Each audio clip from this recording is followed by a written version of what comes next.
Hi, and welcome to another edition or another show, whatever you want to call it, this episode of Capturing Christianity. We're bringing a Christian and a non-Christian together to discuss the resurrection of Jesus. And just in time, it's Easter weekend. So today we have Michael of Inspiring Philosophy. He's got a very, very popular YouTube channel. And so we've got him on today. We've got Cory from Hinge, not The Hinge, from Hinge, the podcast. He's our resident atheist. He is, and I've said this before, he is one of my favorite atheists to interact with. And so today, like I said, we have a very, very good discussion. If you've been enjoying the discussion so far, if you've actually gone back through the archives and seen any of the previous discussions, I would suggest that you subscribe to the YouTube channel right below this video. So you can get updates when we go live with new discussions, and you can see the upcoming discussions that we have planned and all that kind of good stuff. So yeah, subscribe.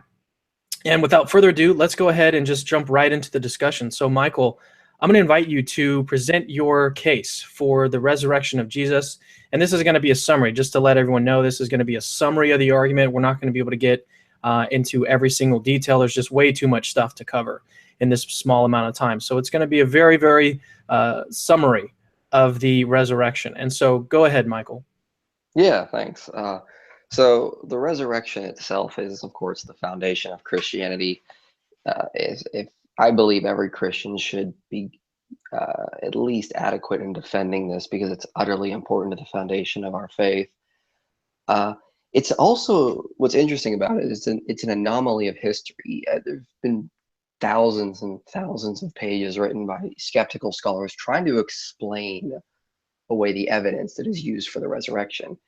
And the reason is because everyone, at least mainstream scholarship, there's, of course, disagreements on the fringe, but everyone agrees Jesus was crucified.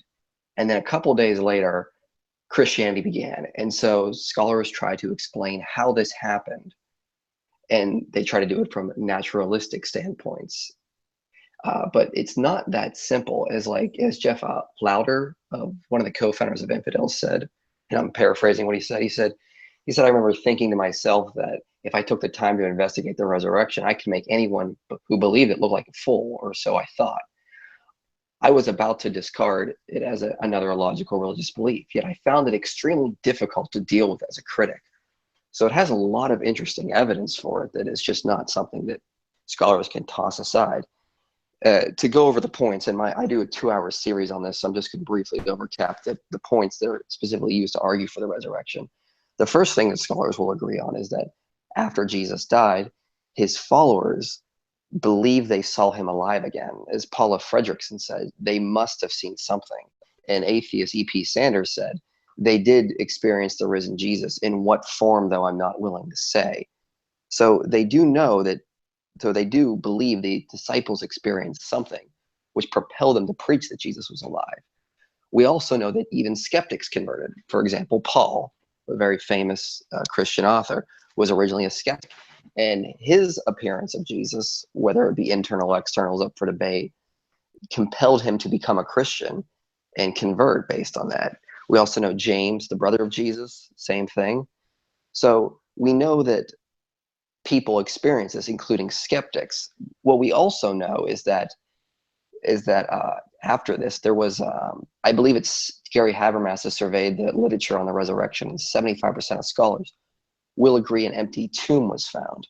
So just shortly after, there was an empty tomb, and they will say that it was only a couple days after Jesus had died, because the narratives will use the use of women to discover the tomb, which was very unlikely in a very sexist, patriarchal, ancient society. It was actually used by Christian opponents early on, like Celsus, to argue that we can't trust the resurrection narratives because they use women.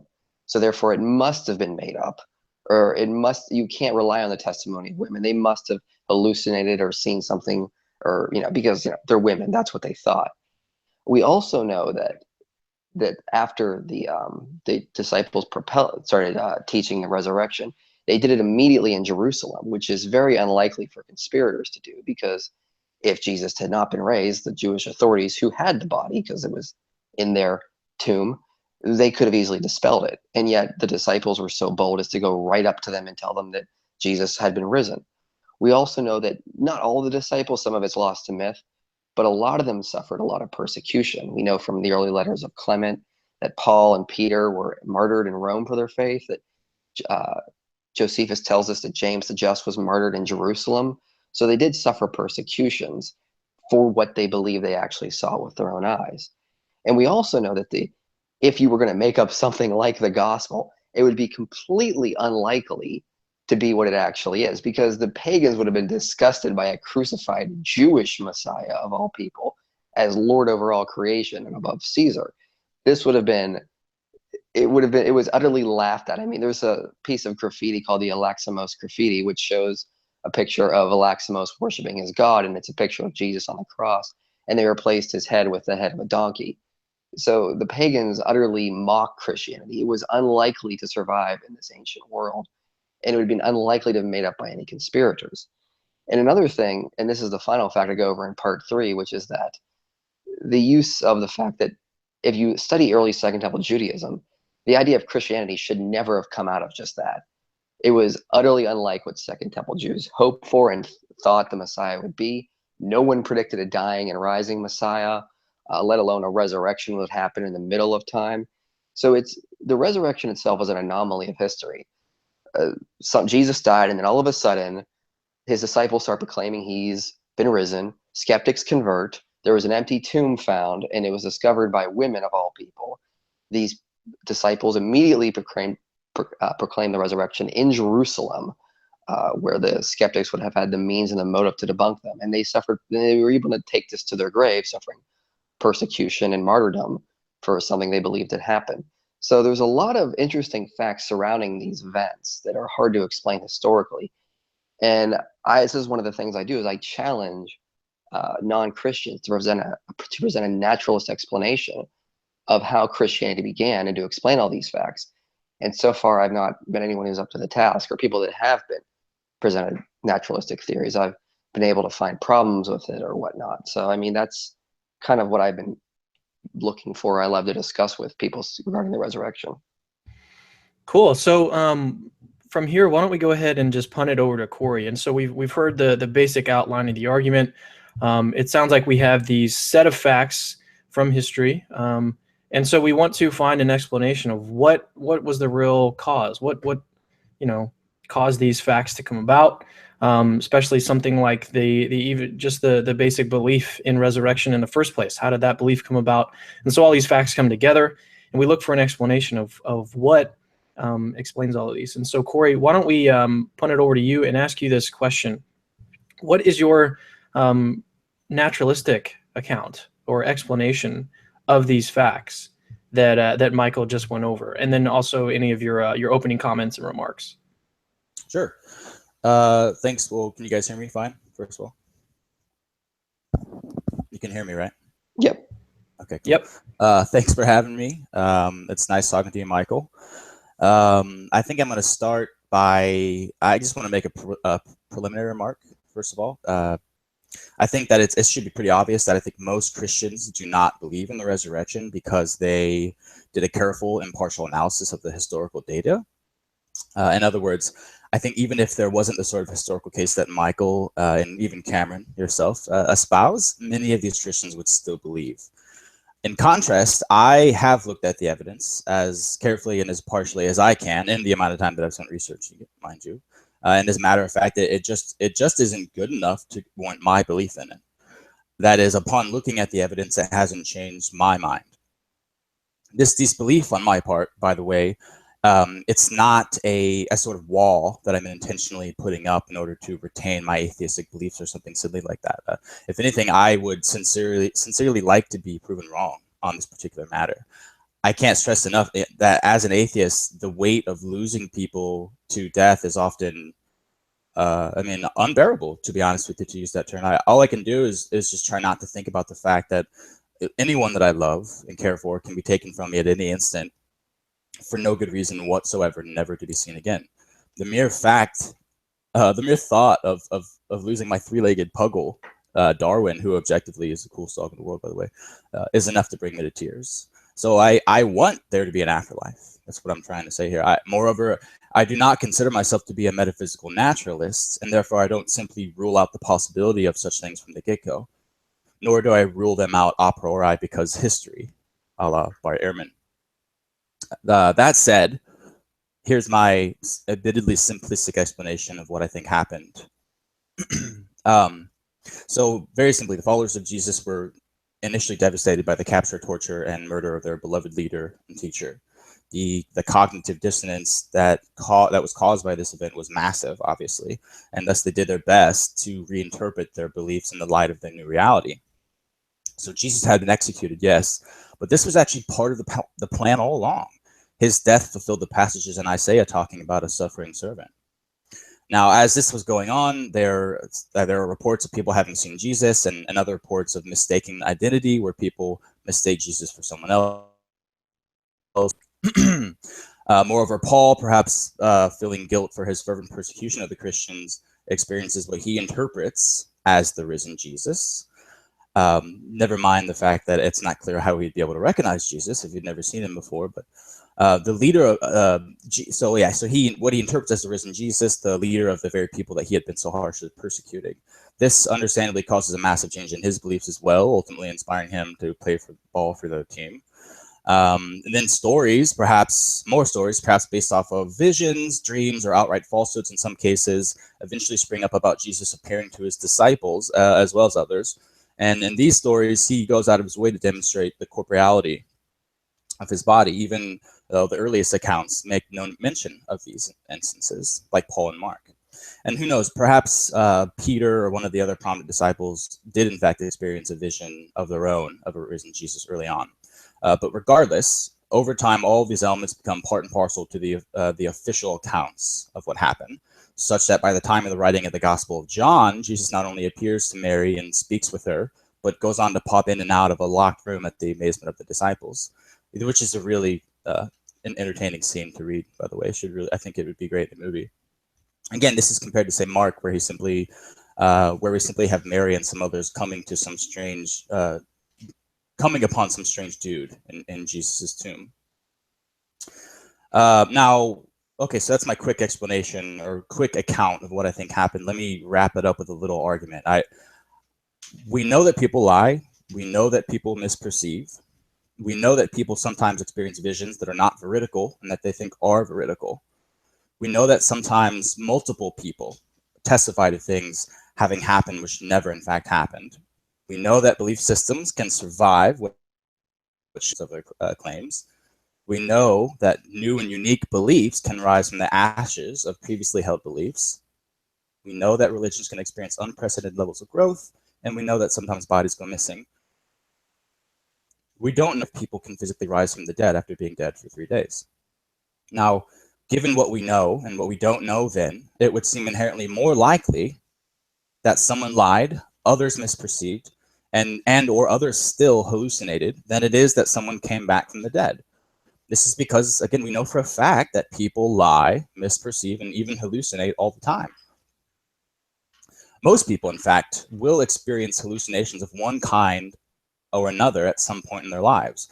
There's visual hallucinations, there's tactile hallucinations by touch, there's auditory and even olfactory hallucinations, right? And also because we know that eyewitnesses knowingly will testify to things happening that in fact never happened. Indeed, almost certainly we know of times where eyewitness testimony, testimony that was better than any possible eyewitness testimony that we could ever have for the resurrection, was false. But of the 100 billion people thought to have lived and died throughout history, we know of no cases where someone was physically resurrected from the dead. So all I'm saying, therefore, is that I think all this gives a strong inductive reason to prefer the explanation that does not entail someone coming back from the dead. So yeah, that's my first little tidbit there, guys. All right, so Michael, where would you like to go at this point? Do you want to discuss his basic explanation, or do you want to talk about the reliability of the Gospels, which was also touched on? What are your thoughts? Okay, well, I don't need to talk about the reliability of the Gospels for the case of the resurrection, because I don't need to assume they're reliable when it comes to the resurrection. I just have to argue from the 8 facts I presented and I present in my series. So everything else in them could be false. But these 8 facts, I would argue, are reliable based on independent actual evidence and historical criteria for evaluating things. But I can go through what he basically just said and respond to that. The first thing I want to note is it's kind of circular reasoning to say that just to assume that someone could not rise from the dead. You're basically saying that, well, the resurrection probably doesn't occur. Well, how do you know that? Because resurrections are by definition, least likely to happen based on how many people have actually experienced it. Well, how do you know that? Because there's just no evidence. Well, how do you know there's no evidence? Because it probably doesn't occur. It's kind of like circular reasoning. And this would not work in forensics. I mean, this would be absolutely wrong. We evaluate forensic cases by case by case.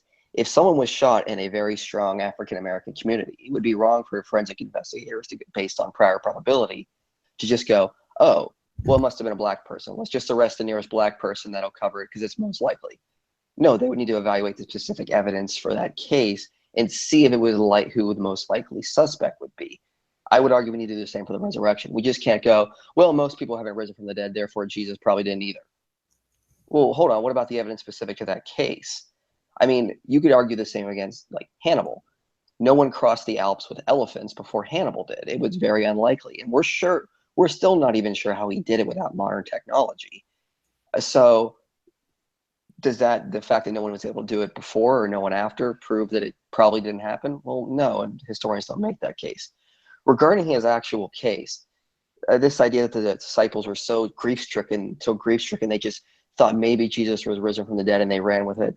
It doesn't really fit with Second Temple Judaism. We know of a lot of martyrs, and a lot of martyrs sacred to the Christians, like John the Baptist, who the Christians believe was vindicated to heaven, Elijah, Moses. None of them ever described what happened to these prophets with resurrection. They described that they were in heaven with God or that they were waiting for the final resurrection. Only the Christians said this only happened to Jesus. So if they would have just been using resurrection to describe what had happened to their fallen saints, they would have done this with John the Baptist and whatnot. But they only did it with Jesus. And they also knew what visions were. I mean, the New Testament talks about several visions people had. And, the famous one right there is the Transfiguration, where Jesus appears with Elijah and Moses. And they don't actually say, yeah, they were resurrected. They describe it as a vision, as what it is. They only say that a resurrection happened to Jesus.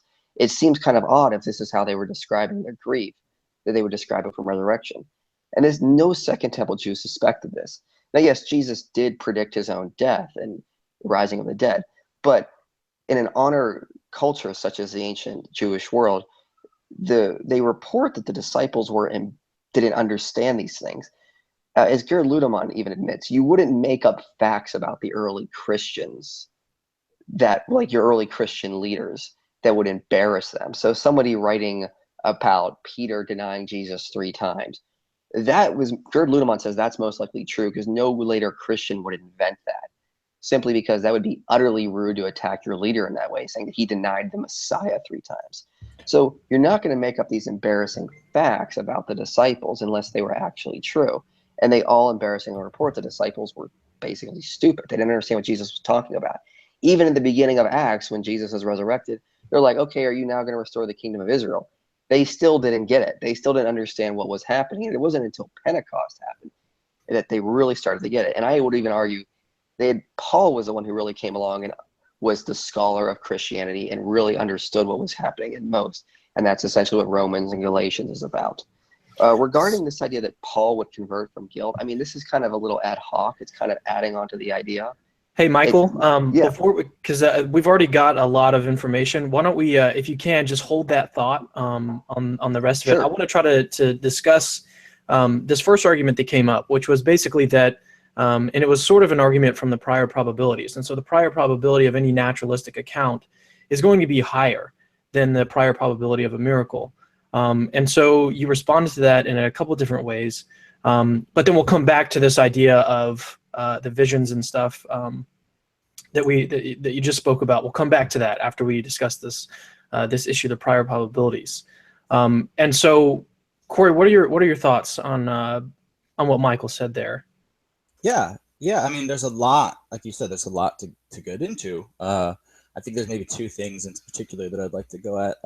So the first thing is he made this remark about there's a sort of circular logic that I'm employing here, and then he related it to what Bart Ehrman does. I want to be clear that as I at least as I claimed at the beginning of my little thing there, I'm not doing what Ehrman does, in that he basically says that miracles are by definition at least probable, and it's that because historical analysis by its very nature works in terms of probability, then therefore the historian can never conclude that something that is least probable occurred, right? I'm not saying that, and nor am I doing something like Hume would have said, something like where miracles are just impossible.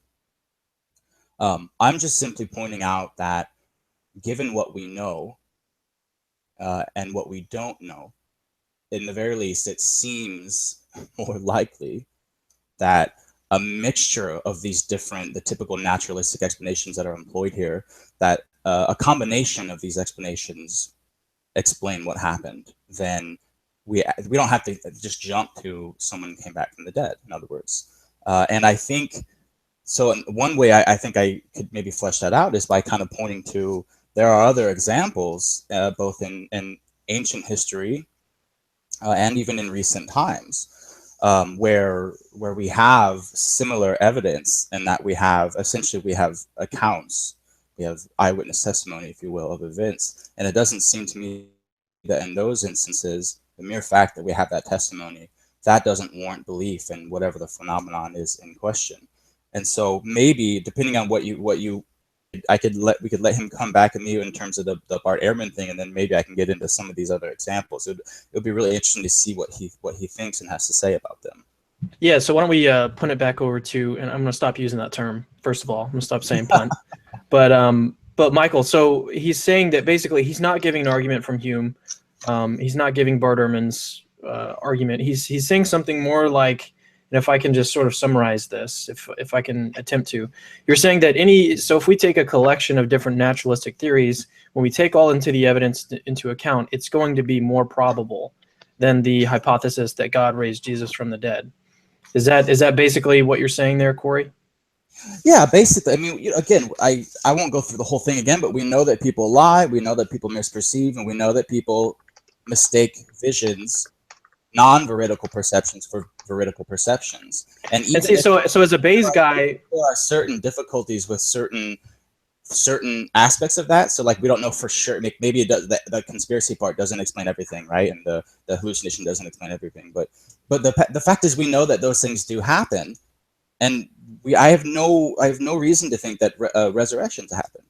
Right. And so as a Bayes guy, someone who likes Bayes, and I know that Michael says that we shouldn't, or he agrees with Mike Lacona and other historians that we shouldn't use Bayes' theorem in assessing historical claims. But I just want to make this quick point, and then we'll pass it over to. I'm still using these football analogies. All right, so.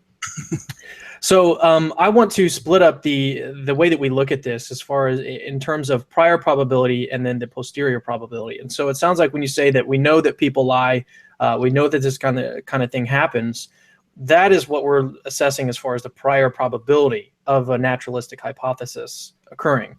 And so, but then there's this thing of in Bayes' theorem where we have to look at the evidence and then update our probability, update our prior once we actually take the evidence into account. And so I would just want to make that clarification there, that we need to do both.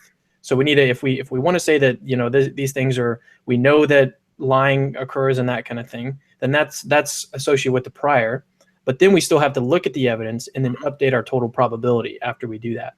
So let's get Michael to chime back in on and give his thoughts here.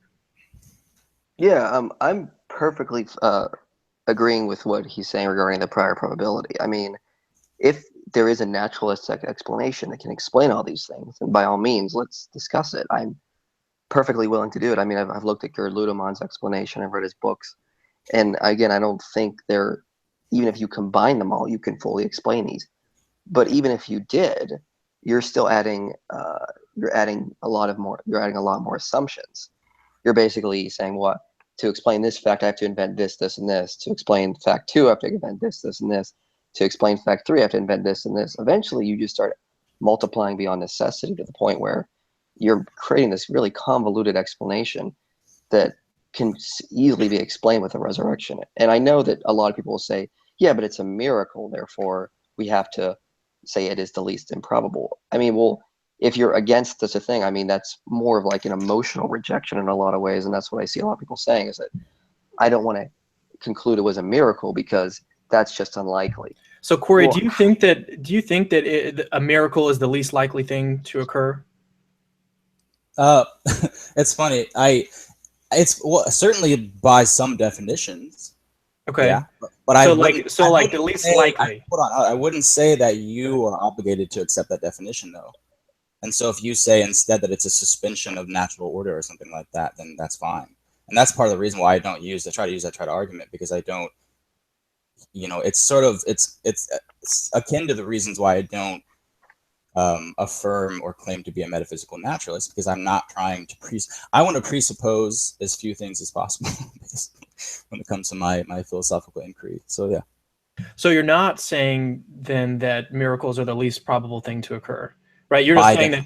Okay, so but you are saying that you're higher probability wise, yes. But you are saying that your hypothesis should be preferred over the hypothesis that God raised Jesus from the dead.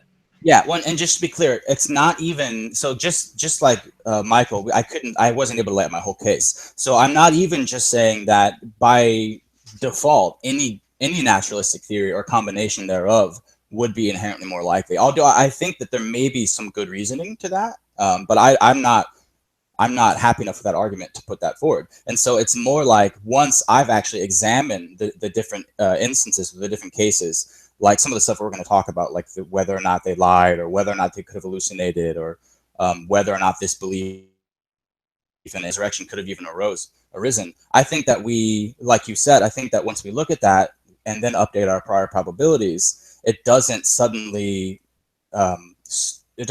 change the situation such that all of a sudden the explanation that someone came back from the dead is the more likely one. Michael, those little explanations still they're fine, essentially, is what I think. Michael, did you want to come back on that before we move to a different piece of the argument that we were discussing earlier? Well, I think it's still multiplying beyond necessity. And I think the big point is the Christian does not argue from prior probability. The main thrust of the argument is posterior probability. We're not going to, I mean, obviously we want to go over the evidence and show, yeah, obviously people are not going to rise from the dead every Tuesday. No one's suggesting that at all. I mean, we're saying that the evidence for this specific act is so overwhelming that it overturns the prior probability of people just rising. I mean, no one's going to say that this just happens all the time and therefore it's likely that Jesus happened. So for me, that's kind of like a straw man argument where no one's going to actually argue that, and no one has ever attempted to argue that, as far as I'm aware. Yeah. So let's move back to the argument. And Michael, I think that you were saying that basically, if we look at these, what happened to the disciples as appearances and visions and stuff, it doesn't actually explain the origin of Christian belief. And so, yeah, that's the point I wanted to come back to. So that's great. So Michael, was that what you were claiming, or did you want to put it in different terms? Well, yeah, basically, I mean, the idea that the early Christians just couldn't handle the fact that their Messiah had died, and so they just said he was resurrected, is completely unlikely what you would see with early Jews. And we know of other early Messianic Jewish movements from around that time, and none of them ever claimed this. When their supposed Messiah died, they disbanded and went back to work, or they got themselves a new Messiah. I mean, they had a likely candidate in Christianity. James, the brother of Jesus, would have been the perfect candidate, and he was the first leader of the early church too. I mean, people went to him because he was the biological brother. But even Josephus reports he was never called the Messiah. He was just called the brother of the Lord. So early Jews would not make up this weird idea of a resurrection happened. Early Jews were disgusted at this idea. I mean, this is why they persecuted the Christians directly. You can't claim that a man is God and resurrected and is the Messiah. That was an insult to them, because they wanted this conquering Messiah who was going to defeat the yoke of Rome and restore the kingdom of Israel. That was their eschatology. It wasn't, I mean, this is what N.T. Wright talks about in Paul and the Faithfulness of God, is that their eschatology was not so much, we are sinful people, we need to be saved. That was part of it, but that wasn't the main focus. The main focus was God needs to bring a Messiah down to free us from the evil pagan nations and restore the monotheistic kingdom of Israel over us. So this idea that Christianity just latched onto this idea of resurrection from their surrounding Jewish culture, it just doesn't fit with what would have happened. Something would have had to convince them that Jesus actually rose from the dead, and it was not something in their culture. And if it was, we would have seen them citing passages like from Daniel describing the resurrected body, like Jesus is shining like a star, he's glowing. But they're not really doing that. They're actually describing it in a new way no one has ever done before, which is really weird. It doesn't fit with what the Jews believed about resurrection. And so it sounds to me that, like, basically when we're in this is Michael, your case is an abductive case. And so Yes. when we look at I suppose what we're doing is we're looking at the naturalistic account and saying that the naturalistic theory that Cory proposed lacks both explanatory power and it lacks explanatory scope. And so in those two instances, I would say it has explanatory scope. I'm not so going to you say think so you would say it does actually explain the origin of Christian belief. it has explanatory scope. I mean, I would say Gerd Ludemann and Bart Ehrman's explanation have explanatory scope. Okay. I would argue that it doesn't have explanatory power. It's a little ad hoc. It's implausible, and it doesn't shed a lot of illumination on other things in the surrounding culture and early Christianity. Gotcha. So, you can make up any theory that has explanatory scope. I could say that Martians came down and they resurrected Jesus, and you can, anything's possible, but we have to argue if it's probable or not. So Cory, what are your thoughts on that? Yeah, so a few things. Let's see where to start.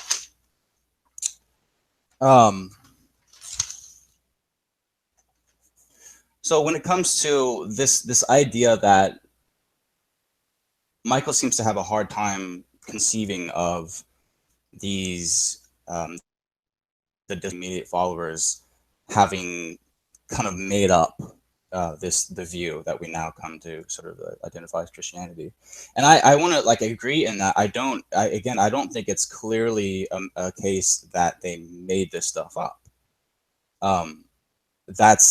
That's too simplistic, right? It's more like so there's a famous instance where you had this cult. I believe this was in 1952, and there's plenty of examples like this. But essentially, they believed that there was going to be, the end of the world, right? And it didn't happen. And so what happened, rather than all of these people simply going home and giving up what they had basically dedicated their lives to, instead, so not on a conscious level, but more on a subconscious level, they found ways to reduce the cognitive dissonance and just make sense of their new reality given so I don't it's almost like that Michael can't conceive of them doing this. I don't think that's not strong enough for me to then conclude that, okay, well, he's right, there's no way that these people could have developed these new beliefs, and I guess how many look at all of the different unique and original beliefs there are in the world, and it seems to me on some level he would need to be making this case for all of them, that it's somehow strange that all these unique and original beliefs sort of arise. And so I guess I'm just not convinced that that's the case. And also I think that there clearly is precedent for the sort of individual resurrection that we talk about when it comes to Jesus, and it's actually in the Bible, evidence of this. By my count, there are 9 instances of individual resurrection occurring in the Bible, only one of which is Jesus. And 3 of those are in the Old Testament. It's in the passages in, I think somewhere in Kings, there's a few of them, and they all involve they all involve Elijah. And in these instances, like in one case, Elijah goes and resurrects a child who had died, right? Obviously I don't believe that happened, okay? And I'm not sure whether you believe it happened or not, but the very fact that it's there in the Old Testament shows to me, in the very least, that sort of belief or that sort of idea was there, that there was precedent for that.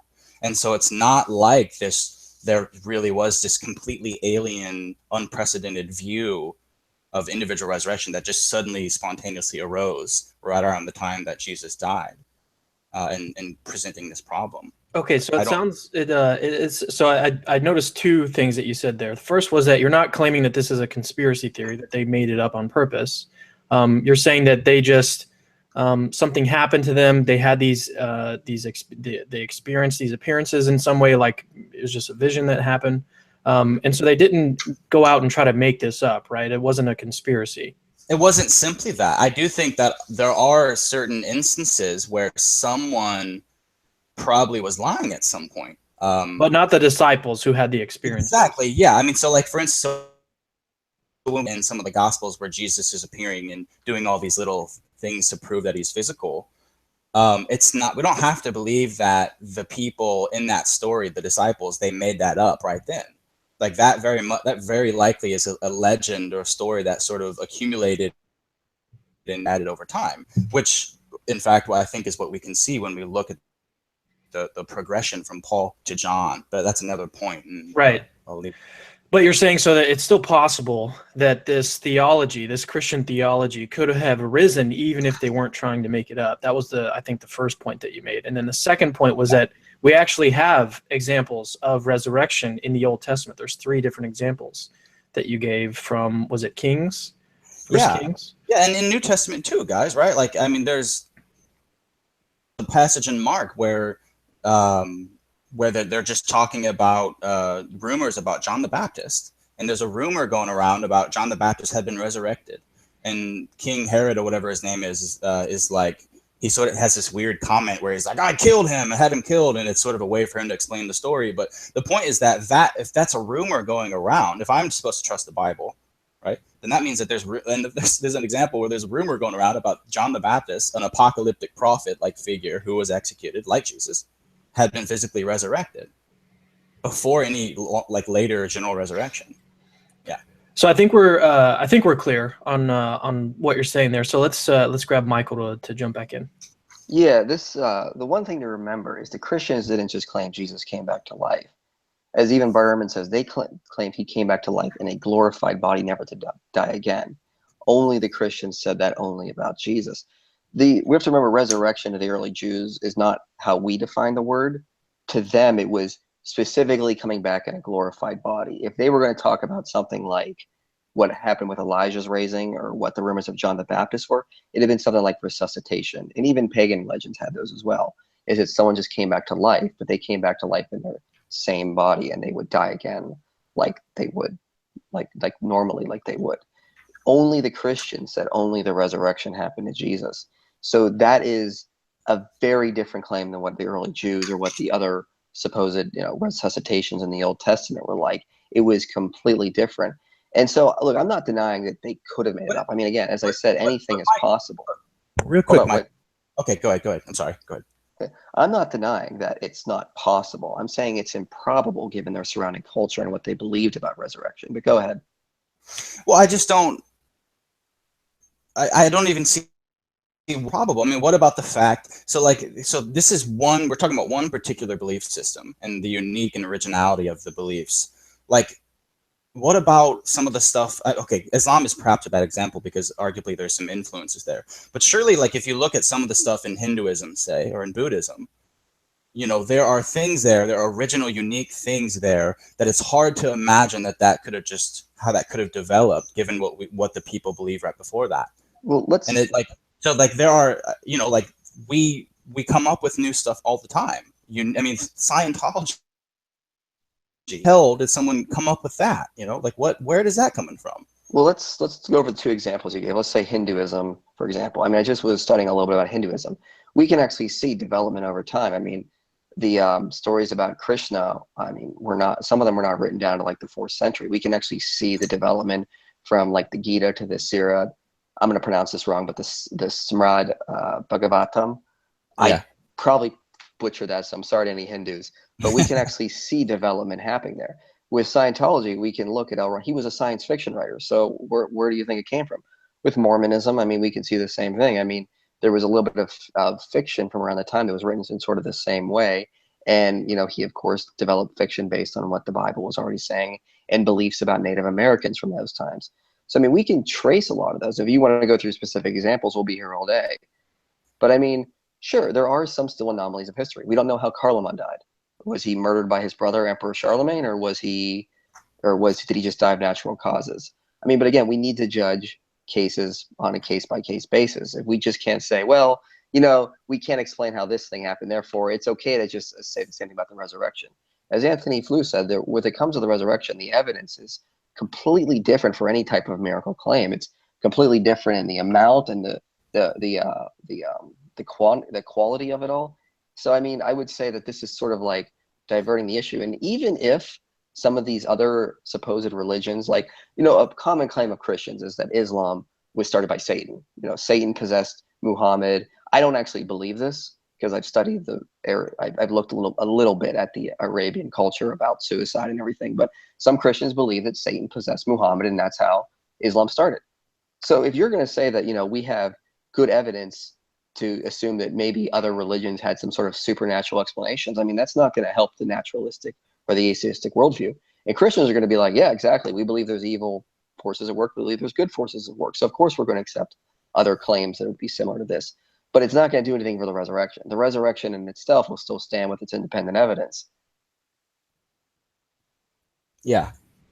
So just real quick, I mean, I although there is clearly some originality and uniqueness to the belief in question, I do think, as I said, that there is also sort of development and progression that you can see when it comes to this belief. So Judaism, we already established that they believed in a general, some didn't believe in resurrection at all. Some did. Some believed that it was a general resurrection to come in the future. Other believes that there could be individual resurrections that happen. And Jesus became the prefigurement, the first step, if you will, of this general resurrection, which was to come, and which many of the people at that time thought was going to be happening very soon. And so I'm not at all granting that when I say that there are some unique and original elements to it, I'm not granting that it was just suddenly, that there's just absolutely no background or precedent for it whatsoever. But beyond that, the interesting point you made there at the end, I'm not saying that the evidence, and this is great because I can give you some of the examples that I think of other instances where we have similar or better evidence that doesn't warrant belief in them. I'm certainly not saying that the evidence is good with these other religion claims. If anything, I'm working on this podcast now with Drew, my co-host of mine, Drew Stokel, and we talk about this sort of stuff all the time, about the evidence for the Gospels, the evidence for historical claims for Christianity, as opposed to the evidence for historical claims of Islam or Buddhism. I'm perfectly willing to grant you that I think the evidence for the claims central to Christianity are better situated in reality or in history than, say, the claims of Buddha. But I just think that really what that is just to say that it's not as bad as the evidence for Buddha. So I would start with the claim that, the evidence for all these other religions and their historical claims is just really poor. And so compared to that, the evidence for Christianity seems pretty good. But to me, it's just like comparing robbery to rape. Robbery isn't as bad as rape. Robbery is good. Sorry to use rape as an example. How there, dare but I think you?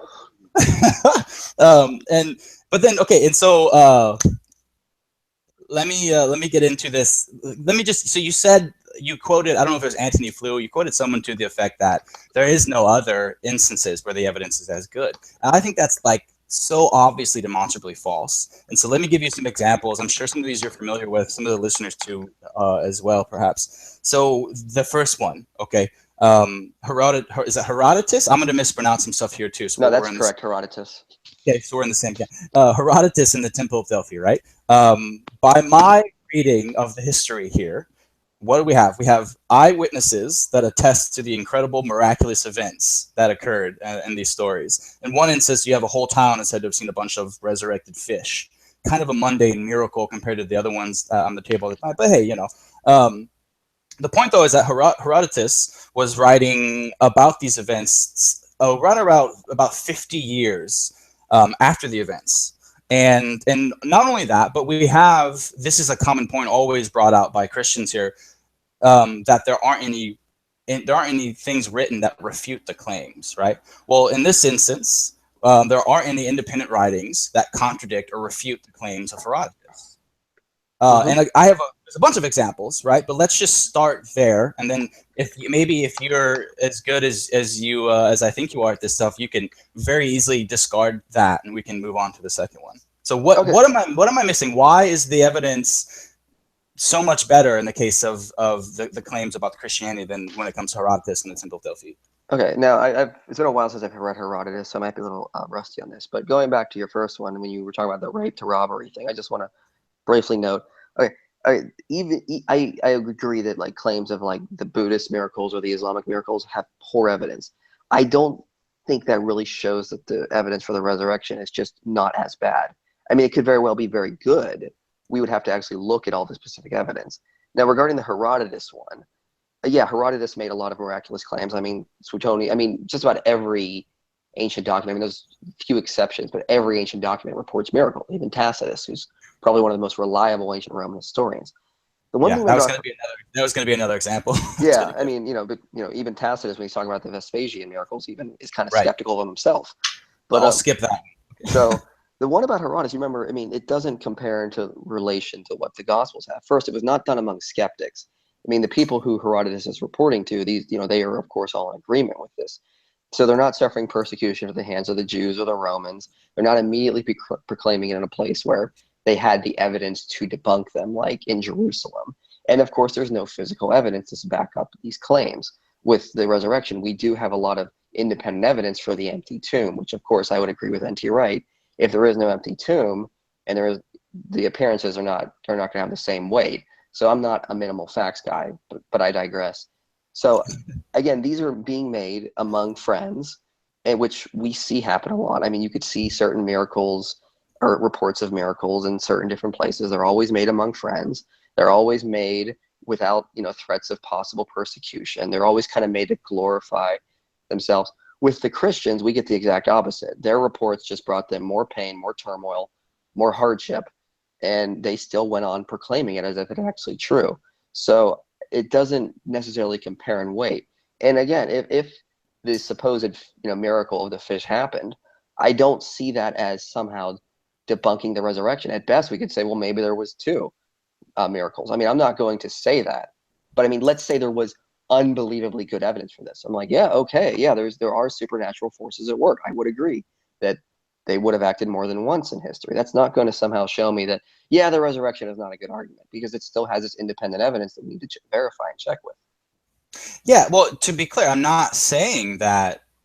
Clearly, I'm not saying that. Therefore, we should believe in the Herodotus and the Temple of Delphi. What I'm trying to say is that if it is in fact the case that the evidence is equivalent or better, and it doesn't warrant belief in the case of the Temple of Delphi, because obviously you don't believe in that, then it shouldn't warrant belief in the case of the Gospels, or in the case of the resurrection, excuse me. But okay, so I said I wasn't going to talk about Emperor Vespasian, but let's do it anyway, because I think it's an even better example.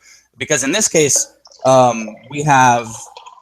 So what do we have? We have three independent sources. So we have Tacitus, Suetonius, and Cassius Dio. And Tacitus, as you said, I mean, I like this because people point to Tacitus as supposedly a reliable historian to help substantiate the historicity of Jesus, right?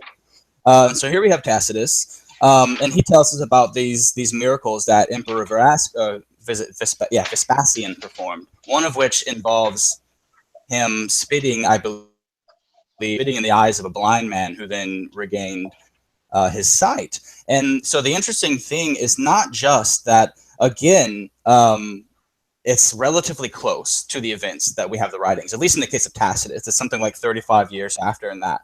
But also with Tacitus, he's generally regarded as a careful and critical historian in terms of antiquity, and so he even makes remarks about the methodology of how he does this sort of stuff, and he clarifies that he has scorn. I think he even says at one point for those who just accept rumors without going to the sources and the eyewitnesses, and he would have had access, to the people that would have seen this, because he had connections or associations with the predecessor and I think the son of Emperor Vespasian. But more than that, I think it's the interesting thing is that, again, not only do we not have we don't have anyone refuting these claims, but we actually have, in this case, there was supposedly a doctor on site who was able to verify the miracle that this man regained his sight. And again, I mean, like, imagine if we had if they're in the gospel, we had a doctor who was making a verification of Jesus actually being dead before he was resurrected. That would be, to me, that would make their case, or the case, stronger, the evidence better. Yeah, and again, what have you, sir? I mean, should we believe in the miracles of Emperor Vespasian? And if not, why? Like, what is it about that we don't have with the Gospels? I mean, well, I'm really glad you brought this one up, because I actually have some books I opened up. Okay, so one thing to mention is this is a very common one, so a lot of apologists have responded to it. So I'm just kind of going to follow that.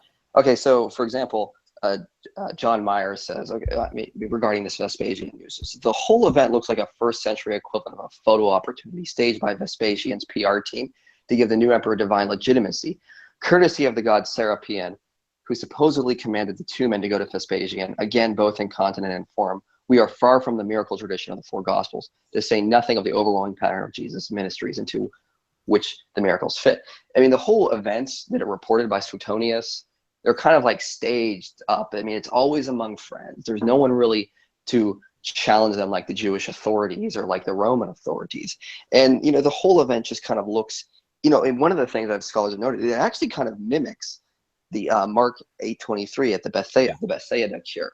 And so we know that, for example, pagans were trying to mimic Christians in a lot of ways with, you know, they made up extra tales about Dionysus. The whole Apollonius story was a complete travesty of the Gospels. It just tries to make their own pagan savior. And so the Vespasian thing fits in with the same pattern of the pagans trying to copy Christians to prevent converts from going over.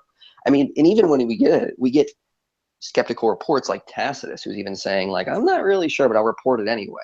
But the whole thing is kind of just set up like, okay, we need to give this new emperor who just defeated the Jews, who just overtook the Roman Empire and ended all these wars, this divine legitimacy to be the central role of the pagan, you know, Roman imperial cult. So let's propose a miracle, and to prevent converts, let's do it exactly like one of the Christians' miracles did, and just kind of follow that same pattern. I mean, there's no real threat to them reporting this miracle. No one's going to throw them in jail or possibly murder them for reporting that the Emperor Vespasian did something that sounds kind of similar to Mark 8:23. And so it just seems like it basically sounds like a stage thing. It's just trying to find legitimacy to prove this new emperor. And there's no threat of persecution. There's no immediate danger that someone's going to come along and debunk them like you have with the disciples. And of course, there's no evidence like what you have with like an empty tomb. And so again, it just kind of seems like, as the scholars have noted, this doesn't really compare in way to the Gospels. Yeah. Okay. So that's interesting. So, I'm hesitant to continue to go back and forth with you on Vespasian because, like you said, it is well-treaded territory.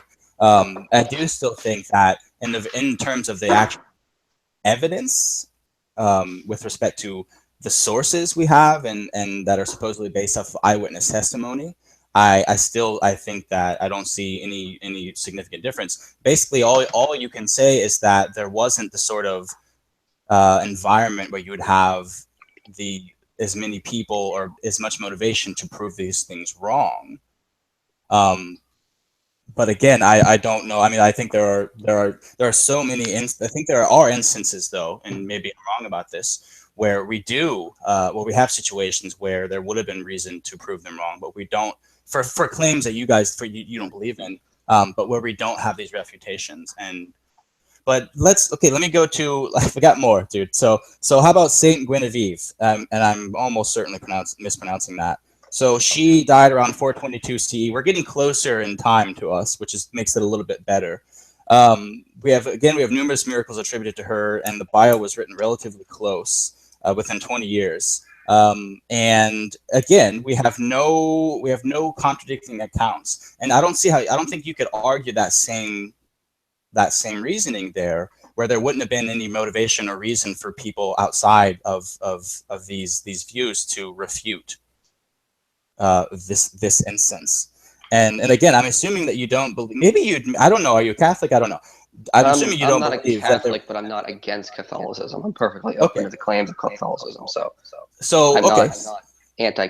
I hate anti-Catholic Christians. I mean, I don't hate them. I'm utterly baffled by them. Yeah. Yeah. Okay. So again, Saint Guinevere. Should I believe that there were miracles that occurred here based off of the evidence? And do you believe that? Well, I mean, this isn't a Christian tradition, so I'm not necessarily going to deny those. I don't see how that's going to. But do you believe it? Is what I'm saying. Well, honestly, I've not read a lot of Saint Guinevere, so I don't know. I'd have to look at the actual specific claims. If you want to go over specific claims and argue for a case that maybe a miracle happened with her, all right, let's look. Let's see what actual evidence is in support of it. I mean, at this time, the only church that really existed was the Catholic Church, and of course, there was no real big split between the Catholics and the Orthodox yet. So, I mean, but that's not to say that there weren't people who had every reason to argue against Catholicism, right? I mean, there are plenty of other views at the time present who would believe different things. I mean, you mean within Christianity? Of Christianity, there are people that are not Christian that are living around this area or that are in the world. Moreover, Mm-hmm. Yeah. I don't get what you're getting at here. I mean, if it happened, then I don't see how that somehow shows the resurrection didn't happen. Yeah. I don't see how it shows the resurrection, or the evidence is bad. Again, I'm not saying that it happened. I'm saying that the evidence, if it's as good and it doesn't warrant belief in the case of Saint Guinevere, then it shouldn't warrant belief in the case of the resurrection. But Yeah, that's fair. I mean, you said that you haven't really, you certainly can't just rely upon my claims.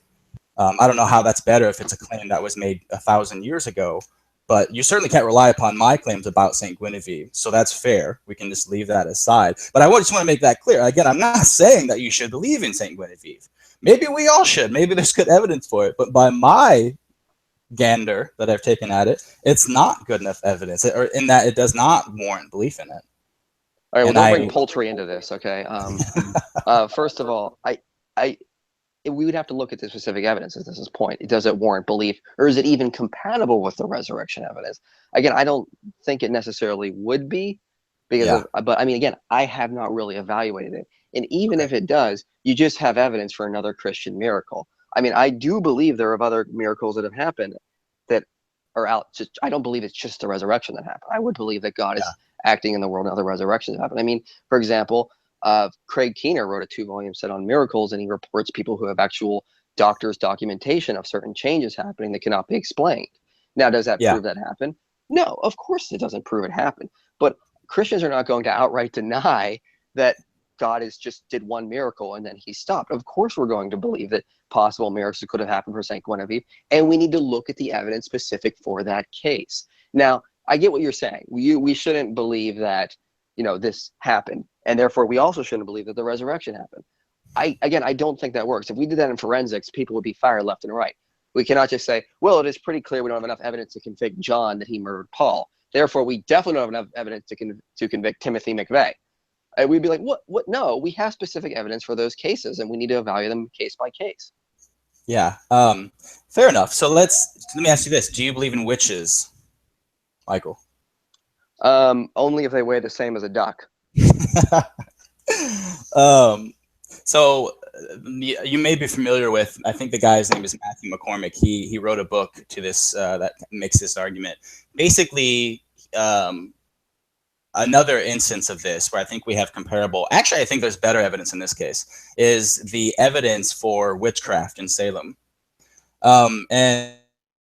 And not a little bit of the evidence, first of all, so I can actually give you some of this. And the great thing about this is most of this stuff, in the primary source material, is actually still available right now, and you can go and access it online in electronic form.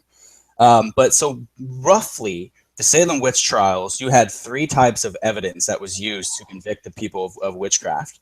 You had confessions, you had eyewitness testimony to supernatural events, and then you had what was called spectral testimony.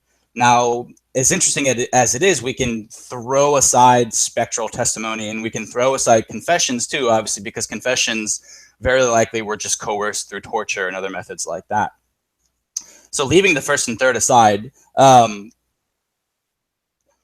do we have? So we have multiple multiple eyewitness testimonies that were conducted in a court of law attesting to these supernatural activities. We even have the names of the many of these people that were testifying, as well as background information about them and their lives and history. We also have much of the primary source. I already said that. But we have most of the primary source material we actually have, whereas in the case of the Gospels, as we all know, we're pretty far removed from the primary source material. At best, we can try to get as close as we can to the primary source material rather than getting to the actual events. But we have, so, and it's not just that. So another part of here, the problem here is that a lot of these people had every reason not to make these claims up about things that they saw. Because you had neighbors against neighbors, you had children against parents, you had wife against husband. In some cases, children would languish away in prison, and think about how precious children would have been back then when basically, if you had a child that survived past a certain age, you were doing really well, because there were so many things that could kill off kids. And so people are not going to be just making this stuff up about the things that they saw, which was then used as evidence for the witchcraft. Hey, Michael. Sorry to cut you off, Cory. I feel like we've No, it's sort of. I feel like we've done this. This is now the third.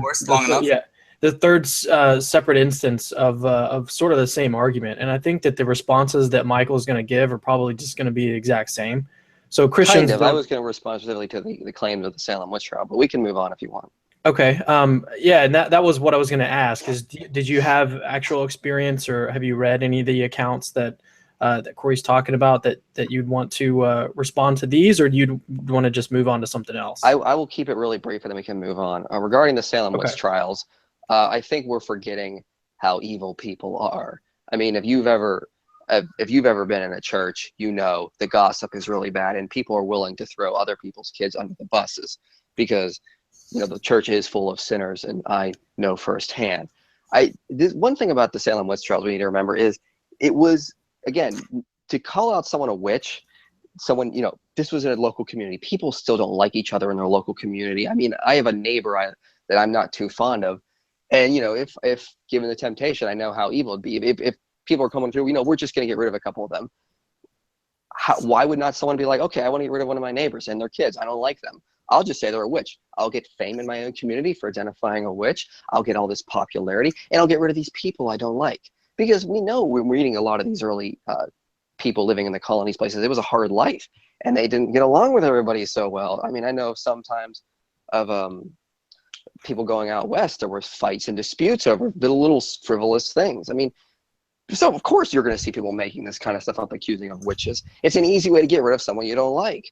And so, I mean, we need to look at the evidence, again, specific for it. So I would just go back to my specific case, but I want to be brief, so I'm not going to go over a lot of that again. Okay, yeah, I'd like to take the discussion, if we can, back to the evidence. And so let's look at the actual facts that Michael presented.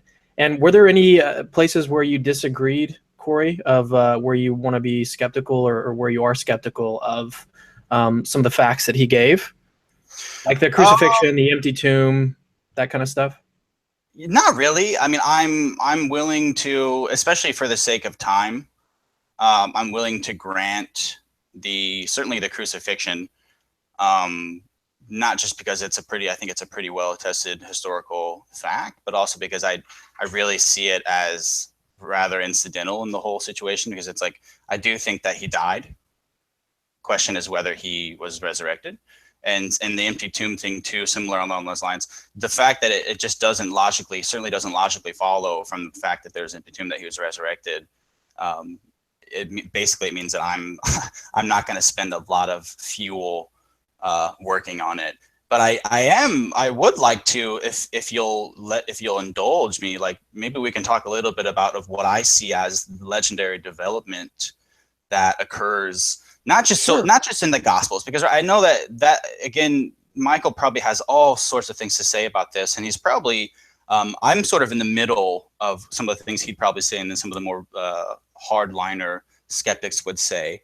and that I do think there is stuff that we can glean historically from the Gospels and from the Bible in general, just like we can do that with most ancient texts. But I think the more important point is that when it comes to, so not just the Gospels, but when it comes to the actual sources that we're using, or excuse me, when it comes to the specific accounts of the resurrection from these sources, it seems pretty clear to me that there is evident in the text a sort of legendary development that occurs. And I think there's a few things that we can actually conclude from that.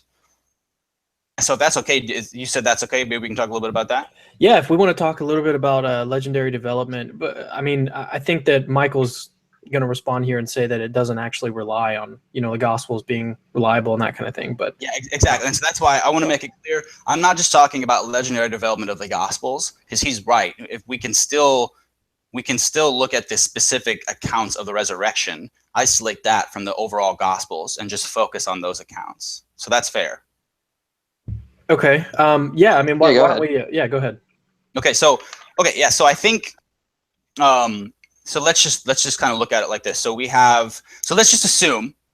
I told you that I'd be totally cool just doing this, Michael. Let's just assume that Paul construed his vision of Jesus as being physical, even though he strangely never mentions any of the evidence found in the later accounts that further substantiate the claim, like the empty tomb, discarded grave cloths, people touching Jesus eating food, et cetera, et cetera.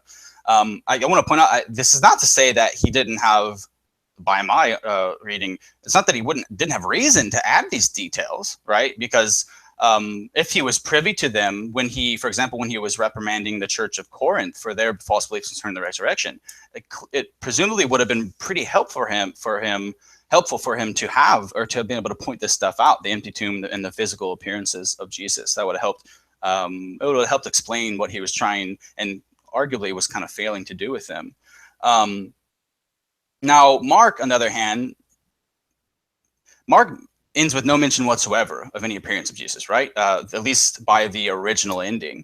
All we have is the account of Mary Magdalene, Mary the mother of James, and Salome, if I'm pronouncing that correctly, going to the tomb 2 days after the Jesus burial to anoint him, something that was typically done, I think, before the deceased was buried, actually, which is sort of a weird anachronistic tidbit in here.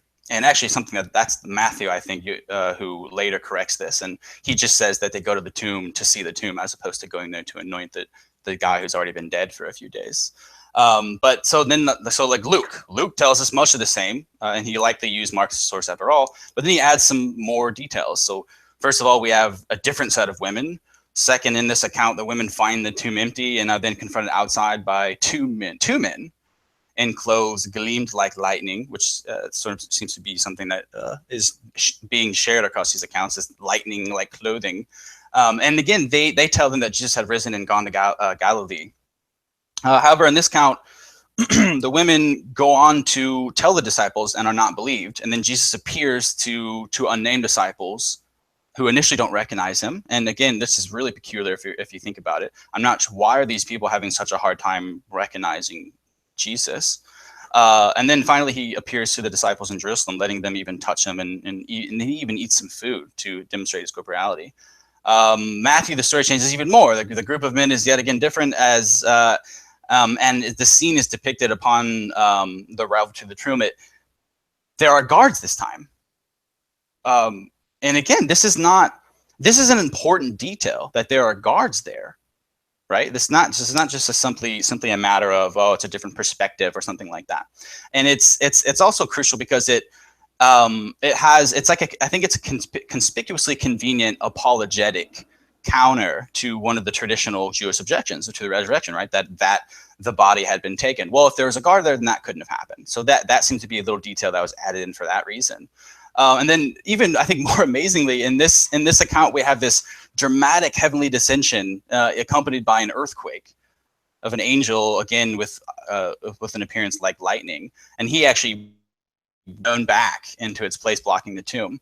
So there's an earthquake in this one, where the other accounts there's no earthquake. And then, okay, so I'm almost done here, but finally, and I know you know all this stuff, Michael, but I at least want the listeners to have a good idea what we're talking about before you come back at me at it. Yeah. So finally, with John, again, we have a similar account, but in ways it's significantly different.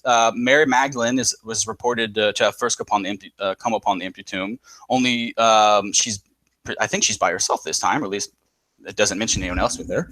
But this time she goes, sees it, and then she goes and finds Peter and another disciple, and then they all return to the tomb empty to find the tomb empty together. Now, and then after this, so Peter and this other dude go away, and Mary's chilling in the garden, crying by herself, and then she sees Jesus, but initially she mistakes him again. She mistakes him for a garden, and this is Mary. This isn't like a disciple who's somewhat far removed from the 12, and so maybe that disciple could misrecognize him. That's plausible, but this is Mary, right? And he tells her not to touch him, and that he's going to ascend into heaven. And afterwards, she goes and tells the others of her experience, and then finally Jesus appears once more. And this is a completely new story. He appears to the disciples in a room with a locked door, right? And then when Thomas doesn't believe this, he doubts it. He shows up again, and he offers up his wounds as proof of this corporeality. And I suppose what I want to say after just horribly butchering that little description of the legendary development is, in the very least, I think what this shows us is that aspects of the resurrection account irrefutably were either deliberately or inadvertently changed by those telling the story as it developed over the years. And what's more, this apparent development is, I think it's consistent with the fact that for these sources, the Gospels, I'm assuming you agree with the scholar consensus on this, were disseminated and taught originally in the form of oral traditions for several years before ever being put down in written form. I'm really glad you brought this up, because I don't know if you're aware, in March, I just did a video on this called "Did the Story of Jesus Develop Over Time?" I looked directly at the... Oh, yeah, this is the exact same argument Dan Barker gave, and David Wood wrote an excellent paper. He's an ex-atheist on this and replied brilliantly, so I decided to turn it into a video. So basically, the first idea is that Paul doesn't mention these facts would be an argument from silent. I mean, N.T. Wright says, he says, the fact that in 1 Corinthians 15, the fact that the empty tomb itself, so prominent in the Gospels account, does not appear to be specifically mentioned in this passage is not significant. The mention here of buried and raised no more needs to be amplified in the way that one would need to amplify the statement, I walked down the street with the qualification on my feet. And he says this in The Resurrection of the Son of God, page 321. And Dale Allison also notes the word in 1 Corinthians 15 will specifically mean, it doesn't mean, it means to be entombed or properly buried. You don't use this word unless you're specifically going to be talking about someone who's actually was buried in a very very nice and proper way to do so. So regarding the actual development thing, this is actually a little bit of cherry picking. The first thing we need to remember is that what skeptics tend to do is they tend to pick out the parts they want and then say, oh, see development. But for example, we need to remember that the resurrection narratives are not, in a vacuum. They're part of larger crucifixion narratives. So let's just count the miracles in there and see if there's any development. Well, John mentions 0 miracles during the crucifixion. Luke mentions 2. Mark mentions 2, and Matthew lists 4. So if there's development, John has to be the least developed, then Luke and Mark, and then Matthew. But remember, these Gospels also come with ministries of Jesus. And so what are the miracles in there? Well, Mark mentions 20, Matthew mentions 22, Luke mentions 21, and John mentions 7. So again, if there's development happening here, it would have to be the other way around.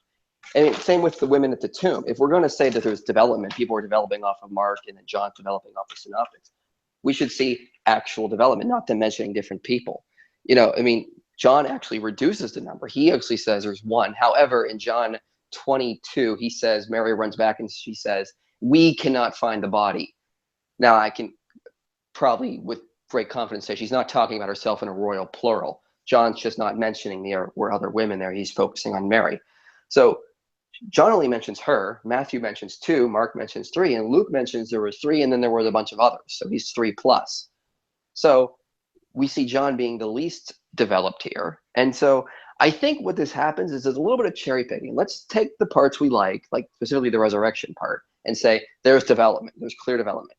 But we don't see that. We don't see them actually building on each other. I mean, they're mentioning different aspects. I mean, if John is building off the synoptics, he should mention the stuff that Luke mentions. He should mention the stuff that Matthew mentions. No, he mentions completely independent and different things. And sometimes Mark seems the most development. If you read through Mark and then read through Matthew and Luke, who go over the same stories, Matthew and Luke briefly mention these things, and Mark gives us a lot more detail in these little intricate stories of Jesus going around Galilee or around Judea. So I think this development is definitely an example of cherry picking. And also regarding Paul, Paul's not writing a gospel. He's specifically responding to objections or claims of the Corinthians church. So to say that he's, the least developed, I mean, he's actually the most developed in a lot of ways. He mentions like there was an appearance to Peter, there was an appearance to 500, there was an appearance to all the 12, there was an appearance to James. I mean, he's mentioning the most miracles of all, because he's mentioning appearances that aren't even in the gospel. So in that video, to briefly summarize, I give a competing theory called the aspect theory. And I think what's actually happening is we're seeing evidence that they're just reporting the same event from different aspects, and different things are going to highlight in their mind. The same as what you would get when forensics investigators interview witnesses. Different things will highlight in their mind. They'll be more developed in some ways, and in some ways they'll be a little less developed, and vice versa. And that's kind of what we see in the Gospels. Yeah, so the first thing there, you sort of accused me. I maybe you wouldn't accuse me. You're too nice to do something like that. But you seem to suggest that I was making this argument from silence fallacy, and I think it's important to point out that that's why I said those remarks about how I think that Paul would have had reason to mention these details if he had been privy to those details. And so basically, the argument from silence is not a fallacy if we shouldn't have expected silence. It's sort of like the absence of evidence argument, right? Absence of evidence is not always evidence of absence. But if we should expect there to be evidence, then the absence of it is reason. That is itself evidence against that whatever that claim of the phenomenon is. And real quick, I would love to get a yes or no response before I say anything else. And I'm sure that's impossible, right? Like, did you stop beating your wife lately? Do you deny that there's any development from Paul to John? Did you say I should stop eating my wife or beating my wife? No, like that's sort of like, yeah. Have you stopped beating your wife lately? It's hard. I know. I was just sure what you said. You're just giving me crap. Yeah. So, do you deny though that there was any development from Paul to John? And I mean, over a course of 100 year or at least 50 years, something like that period. It depends on what you mean by development. Well, development with respect to the story. I mean, so it's interesting. You said that development. You talked about how like there seems to be less miracles in John, and so that was as though that was a simple refutation of what I was saying. Like that's why I specifically said that I wasn't talking about the Gospels in general. I'm talking about specifically the resurrection accounts. And so like literally, I don't see how you can sit here and deny that there is any development when, like, leaving aside Paul and Mark, there isn't even any appearances. There's like, we just have the women coming upon the tomb, and there's a dude in there who says that Jesus had risen. Okay. And then think about now go to John. We've gotten to the point where not only is he appearing to people, but he's popping in and out of locked rooms, and he's offering up his wounds, which by the way itself seems confusing if we're to believe that Paul's idea of like a perfect body, like a spiritual body, a heavenly body, whatever it is, like I don't see how you could possibly deny that there is at least some development going on here. Well, I mean, I would recommend that Mark just didn't want to say, or maybe he did know these details and he just didn't put that down, and that's awfully strange. Well, one thing I would say is to get a full review of what I would take on this, just check out my video, Did the story of Jesus develop over time? And one thing we have to remember is it seems like we're really trying to judge an ancient culture with our own cultural lenses in a lot of ways. Mark was specifically, as we have multiple attestation of this, it was a sermon in Rome for Gentiles. And so you're trying to be brief. So you're not going to go into this extravagant detail in that sort of case, especially with Gentiles. You're not going to understand the scriptures, or not going to understand a lot of Jewish customs. And that's why it seems like a lot of that is lacking in Mark. So no, I don't argue there's development. I argue there's different aspects going on here. And so this is why we get different. We don't actually see development unless we pick out certain places.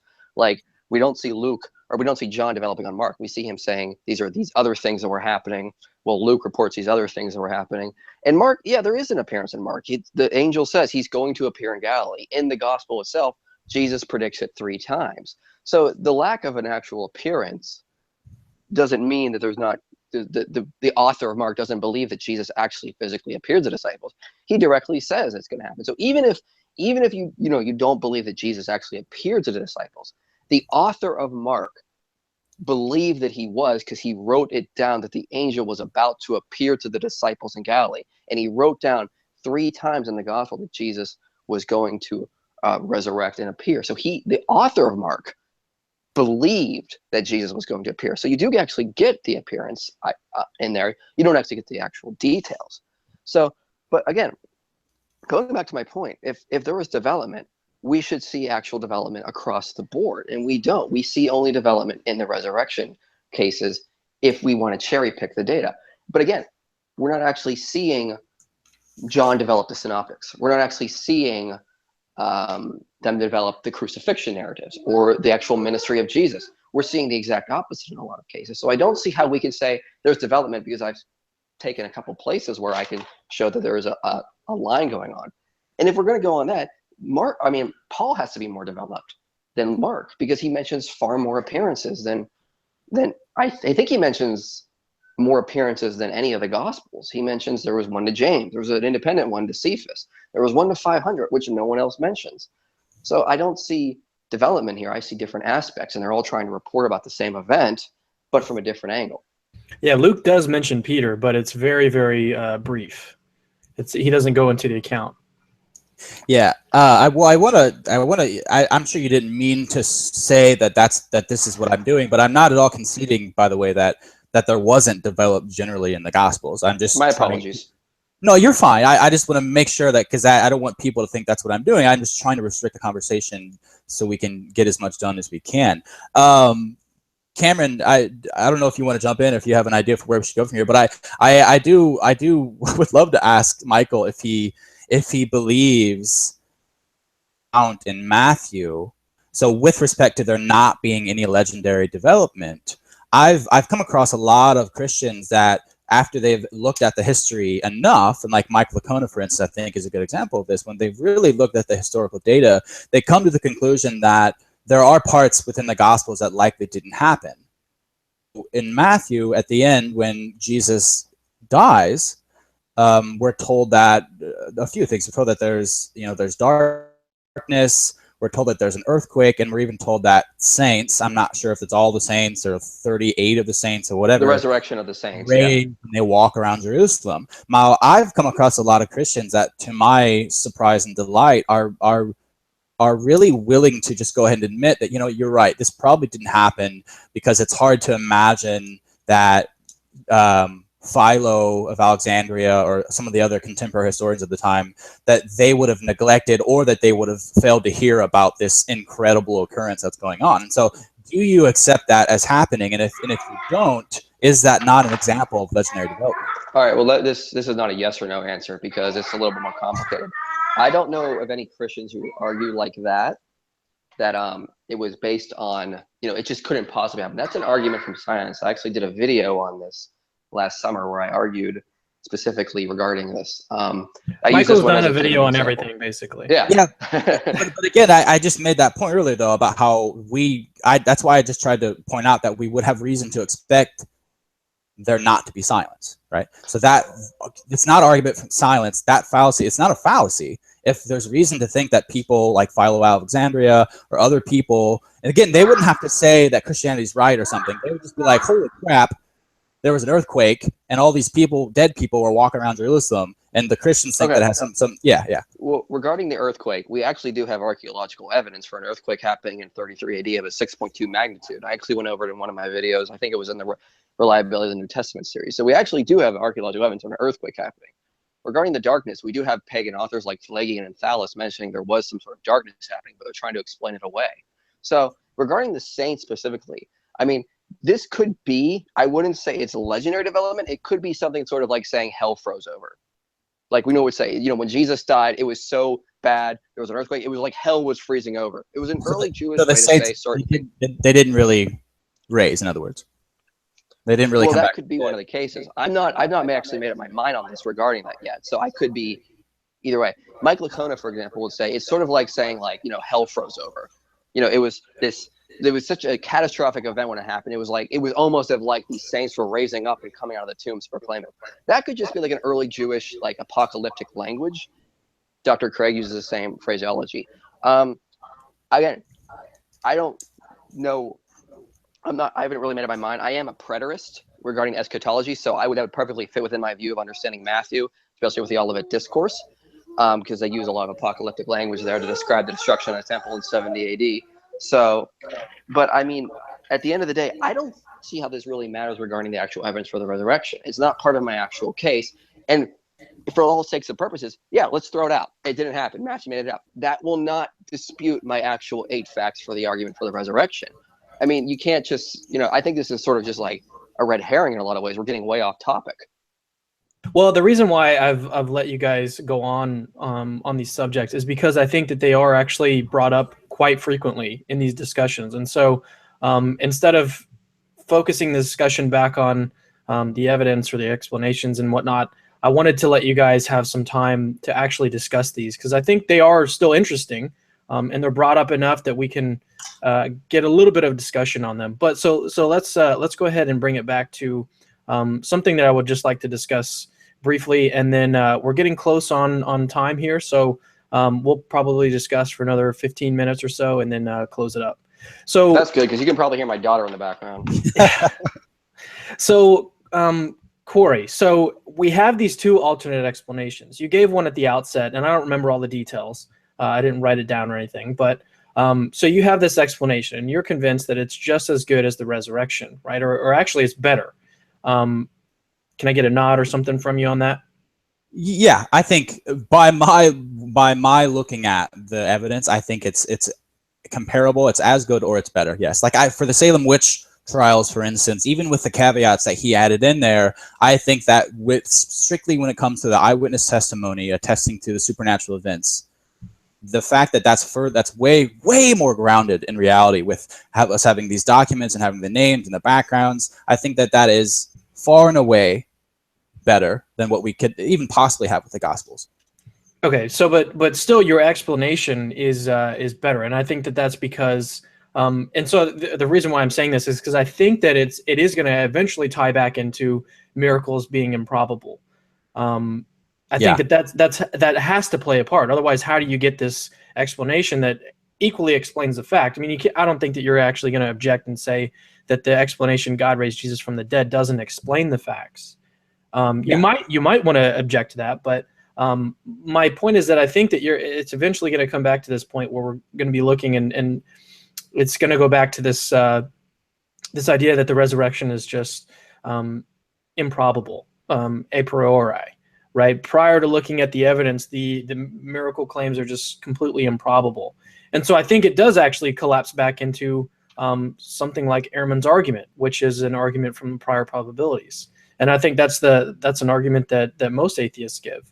And so I wanted to ask your thoughts about that. Is it actually, when we look at it and when we actually get to the meat of it, and we say, well, why does your pendulum swing one way rather than the other way? Because both of these explanations, and we're just granting, like, I don't think that Michael and I would agree that your explanation is adequate, but let's just assume that they are explanatorily. Let's say that they're equivalent explanatory hypotheses. But at that point, we want to say, well, why does yours win over mine? And so I think that what you would say is that because miracles are just improbable, we shouldn't do that. We shouldn't conclude that a miracle is actually what took place. And I think that the way that you do that is argue that the prior is just so low that any amount of evidence can't overcome that prior probability being so low. Yeah, so by all means, I don't mean to say this and with the hope that Michael can't say anything right back. So hey, by the way, your video is like pointed directly at your chin or like your nose. You can just there you go. How long was it? Has it been like that, guys? Not too long. Okay, cool. It's like when you have I food like on your face. chin. So For me, I was just looking straight up your nostrils. Yeah. I like his chin. It's lovely. Well, I haven't trimmed in the nostrils for a while, so sorry for that view. Okay. Let me just real quick and please allow Michael to say something right back, because I don't want this to look like I'm just trying to get a little quick jab in. But like you said about the Matthew thing, I just found that really interesting. Like, it seems to me like if we're allowing that Matthew didn't literally mean that there was an earth, or that, you know, the saints walked around, and we're allowing for this sort of loosey-goosey allegorical interpretation, what does that do to the rest of the Gospels? Like, clearly there's no like disclaimer right before that in Matthew. It's like, hey, you know, guys, the whole saints thing, like, it's just like hell freezing over, you know. And so it seems to me that once you do that, you immediately run into this issue where you're just arbitrarily deciding, not arbitrarily, you're doing it ad hoc, I suppose would be the way to say it, because you're doing it to explain this weird little tidbit here. And I also wanted to point out that, like, you're right in that wouldn't dispute the 8 facts. That's not what I was trying to do. What I was trying to do was to show that there was evidence of legendary development. And so what that would do, facts, but it would show that there was some sort of legendary development, at least in a very loose sense to what I'm talking about, and that instance didn't actually occur. Yeah, they had reason for putting it in there. That's fine. I'm not necessarily denying that. But yeah, anyway, so maybe I'd love to hear what you say to that, Michael, and then I can give a comment to what Cameron just asked me. If it's Jewish apocalyptic language, it's not development. It's just Matthew's way of saying certain things. It's like if I said the car is flying down the road, and then someone read the report 1,000 years later, like, aha, we have proof that they developed a theory that they had flying cars. Well, no, it's just that's the way we talk nowadays. It's not going to actually show development. It's just show. And again, I've not really decided on this. I think the fact that we found archaeological evidence of the earthquake does lend more support to Matthew. I mean, obviously, if Matthew reports an earthquake, we should find it in the ground. And if we didn't find it in the ground, that's going to create some problems for Christianity. But in fact, we found a 6.2 magnitude earthquake, which I go over in part 5 of my reliability series. So I don't, and again, I think this is just guilt by association. If we did this with like Tacitus or Suetonius, everyone would just throw us out of academia. Just because they got like one thing wrong. Let's say Matthew did develop this and it didn't happen. Okay, so he got one thing wrong. That's not going to prove everything else he reports is wrong. That's not how we do history. I mean, we can deny the fact that I think it's Suetonius. I could be wrong on this, but he mentions the existence of a Cyclops. Yeah. Okay, we can deny that a Cyclops actually existed and agree with a lot of the stuff he tells us about Claudius, because we can actually do investigations and stuff. And that's all I'm asking with the resurrection. Yeah. Let's not take everything they say as true. Let's just look at specific facts that we know are true because they're backed by independent evidence. Yeah, that's fair. So I think that Cory's argument, just to defend Cory a little bit here, I think his argument was more along the lines of, so if we do interpret this part of Matthew's gospel as apocalyptic imagery, then why not do that for these other parts in these other gospels of Jesus coming back? And how do we ascertain which we should do that with? You know, evidence. We have to look at each claim specifically and go on it, and that's what I do in the part 2 of the resurrection series. Okay. So yeah, Cory, Cameron, let me respond to what you had said there. Give you kind of a little.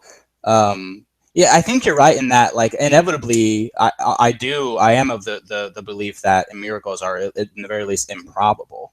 I'm just not saying that they are, by definition, the least probable occurrence to have happened. It's hard for me to imagine even a Christian. It's hard to imagine even for me even a Christian for them to say that miracles are to deny that they're improbable. Surely you guys would admit that they're improbable. That doesn't, you know.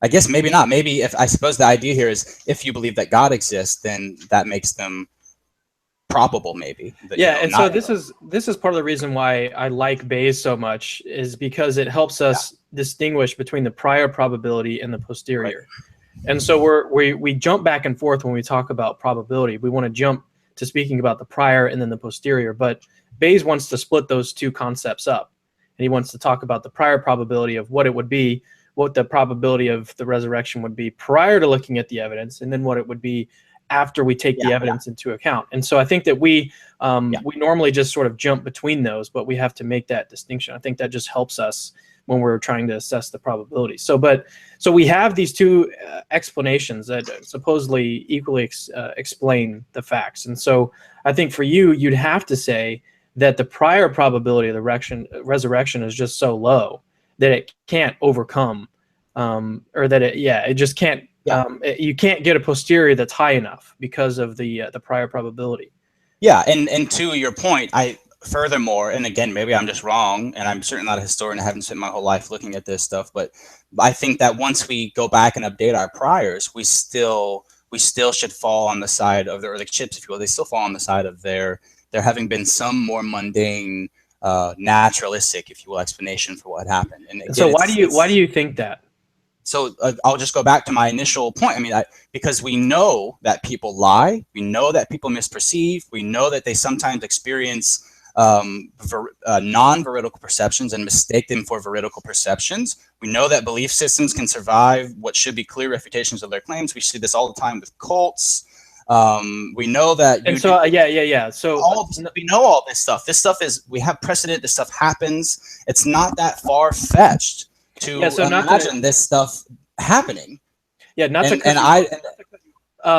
Yeah. So I think I'm getting what you're saying. So I think that, again, I think it just goes back to the prior, and so you're assessing on your explanation. You're saying that the prior for yours is actually really good because we know all this stuff about how people lie and that kind of thing, and so the prior probability of some sort of naturalistic explanation is going to be inherently more probable than any sort of miracle claim. And that when we go and look at the claims on the other side, that doesn't move me in the other direction, or at least it doesn't enough. So then let's get Michael to come back in on this point. Yeah, I mean, everyone is going to agree that, people lie, people mistake something. But again, the Christian's not going to just argue from that. Of course, we're going to agree that it's very unlikely for people to start resurrecting left and right. That's the whole point of the resurrection argument, is that we look at a lot of the evidence surrounding it. I mean, if they did this in forensics, I mean, this would be terrible. I mean, imagine if somebody died in the African-American community and the investigator said, well, we know black people murder. We know black people have guns. Therefore, and we know black people have been convicted in the past. So let's just find a black guy because it's probably the most likely based on prior probability. That would be awful. What if but if there was so we need to look at the actual evidence for the case. What if there was a business card for some guy some guy on the scene who was from a particularly white community? I mean, that's going to change the prior probability to an evidence of favor of being somebody more likely to would actually be the actual murder. So yeah, I mean, of course people lie. And of course that given just the prior probability, that's more likely what happened. But we're not arguing from that specifically. This is why I'm challenging people to actually look at the actual evidence for this specific case and then go off that. So I also think that, and I not think your daughter agrees, first of all. So I swore that I wouldn't actually jump into this discussion, but I just want to make this quick point. So in Tim McGrew's argument, he argues for this Bayes factor. He argues that once we actually look at the evidence, when we assess the appearances, then we really shouldn't expect the evidence that we have regarding the appearances on the hypothesis that God did not raise Jesus from the dead, or on the not are, supposedly. So on your naturalistic account, even when we look at the origin of belief in the resurrection, that is just something, even though, and Michael said this, even though that's possible, it's still not expected. It's still not what we would expect Jews to do. And so when we actually look at like trying to assign numbers to that, then we can actually get a Bayes factor that when we multiply it by the prior probability, we actually come out with a high posterior for the resurrection. And so I think that's part of what would play. Yeah. And I guess I just disagree. I mean, I do think that we have some precedent for this sort of belief, and we have examples in modern times where what should be a resounding refutation of the claims or beliefs of a cult or a belief system, they somehow managed to survive. I don't know, maybe that just they retain their beliefs and they just adjust it to the new reality. That's just a weird thing about human nature. But again, I don't see anything in this case that would make that impossible. So again, it's not that it's impossible. It's just that it's right. That it's so. I let me rephrase. I don't see it as being so unlikely. Right, and so yeah. Go ahead. Could I respond? Yeah. I would just challenge you and anyone else listening, just get into the actual evidence for the resurrection. I mean, if it's just like a lot of these claims that happen in cults, then it should be easy to come up with a natural theory that can explain it without being ad hoc or implausible. This has been my constant challenge ever since I uploaded the resurrection series. Just like, I had one guy who, after I uploaded part 1, he was like, I'm going to come up with a great video and I'm going to respond to this. And he never did. I was a little disappointed. I really wanted to debate more of the facts and know, how solid this is against scrutiny. And as far as I'm aware, I've not really seen anyone. It's always these things we throw off on. Well, what about these other miracles? What about these other miracles? Well, that's not really getting to the point. And I don't think that's going to actually help the case against the resurrection. Yeah. Yeah. Do you want me to go ahead and maybe just wrap my comments up, Cameron? Why don't we go ahead and give some sort of closing remarks, and then we'll do some plugs and stuff at the end. But let's just give like a summary of what you thought about the discussion, and then about it in general, stuff that we weren't able to talk about today that you might have wanted to discuss. So why don't we start with you, Cory, and then we'll move to Michael, and then we'll close it out. Well, guys, I really enjoyed the discussion. Obviously, we barely scratched the surface here. I don't want to give the impression. I will say this. Let me end maybe with some positive remarks. I think that I used to think this was much more easily dismissed, this claim, than what I think it is now, from having, mainly because of the podcast that I'm working on. It's been a thing where on a daily basis I'm spending time looking at the stuff. And so again, I will grant that I think the evidence that we have for the historical claims of the miracles at the heart of Christianity, I think that they're better for the evidence that we have for some of the miracle claims at the heart of other religions. But I just don't think that means they're good that they represent good evidence. I just think that it's better evidence than this really bad evidence. And I want to just reiterate my point that I said at the beginning, that so far that I know, okay, who knows what's going on subconsciously and what's determining my beliefs and my thoughts. So far that I know, I'm not intentionally putting up a wall to retain my beliefs when it comes to the afterlife, okay? I want there to be an afterlife. So if there's a resurrection, even if that Jesus' resurrection doesn't necessarily prove that I get to go to heaven and be with all my loved ones, it's a lot better than where I'm at now. And so I would like to be convinced of that, but as it stands, by my analysis, by my reading of the evidence, I'm not convinced. Like I said, thank you for the talk. I look forward to maybe future discussions with Michael, and yeah, thanks for listening, everyone. Cool. So let's hand it over to Michael. If he's okay. Yeah, I enjoyed the discussion. I love having discussions like this. I basically live for them. I would just challenge anyone again. Look at the evidence for the resurrection. It is very powerful. It is not easily dismissed. And I would even challenge, the idea that we're not unbiased.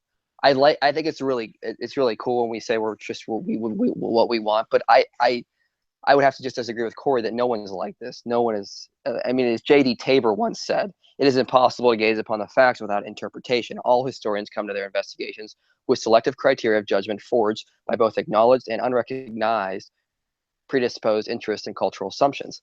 So I think it's really hard for us to look at these facts without our, as historians call it, our cultural horizon, or our historical horizon.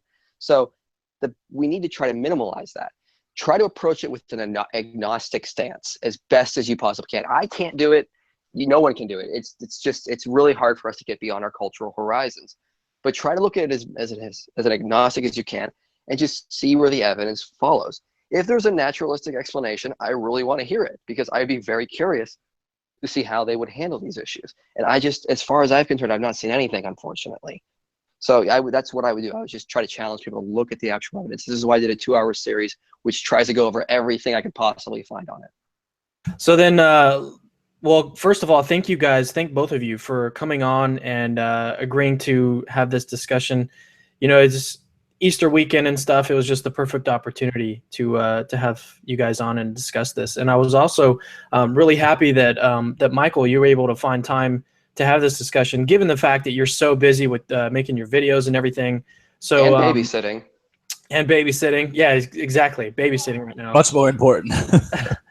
And so, so at this point, let's go ahead and Michael, if how can people find out more about your work and what you do? The best thing, just go to youtube.com/inspiringphilosophy, facebook.com/inspiringphilosophy, or inspiringphilosophy.org. I'm going to do a full series this summer on metaethics. And then in the fall, I'm going to do a couple of videos on arguing that Christianity is completely compatible with the theory of evolution. So I have things like that coming up that I'm working on right now. Cool. And then Cory, you are a co-host, and you mentioned that during the discussion here, but you're a co-host of Hinge, the podcast. Tell us just a little bit about that and how people can find it and all that kind of thing. Yeah, so just about me first. I mean, of course, you can Google my name, and at which point it'll take you to, at the top, it'll be my Atheist Republic blog, and also you can find some of the debates and discussions that I've been in or that I've had. Hinge, the podcast. So essentially, this is a podcast. It's still in development. It should be released by the end of the year. It's a podcast about an atheist and a pastor as they look at the central figure of Christianity, Jesus Christ, of course. It's going to be, rather than just be a more of a straightforward discussion-based podcast, it's going to be much more akin to a narrative podcast, like the likes of maybe Serial, S-Town, these kind of things. And the reason being is we would like to appeal to people who may not necessarily have the inclination or the familiarity with some of the stuff that we get into in these kind of discussions. We want to tell stories, engrossing stories that are able to move people, and in another way to teach them some of the information and the facts about this historical figure. So you can go to hingepodcast.org, and we actually have a runner-up podcast out now called Hinge, the Making of, and you can find that on Stitcher, iTunes, and places like that. And yeah, just check it out. And like I said, man, this is great. I really like this discussion. Cool. And I'm sure we'll have you on again at some point, and maybe even Michael as well, to discuss some other topic. Maybe. No, that's fine. So Michael, like for instance, maybe when you're releasing your videos on metaethics, we can have you back on for something like that. And then Cory, again, yeah. we had a discussion on the moral argument, so maybe we can have like a round 2 on the moral argument for God. Something like that. I'll be presenting my own form of the moral argument, so I hope that's interesting. Cool. So yeah, I wanted to thank all the viewers, anyone who watched, anyone who is going to watch this video. Thank you guys. And also, just to reiterate, subscribe to the YouTube channel right below the video. That way you can get updates on new videos, new discussions that we're going to have. But thanks, everybody, and we'll see you next time. All right. Ciao.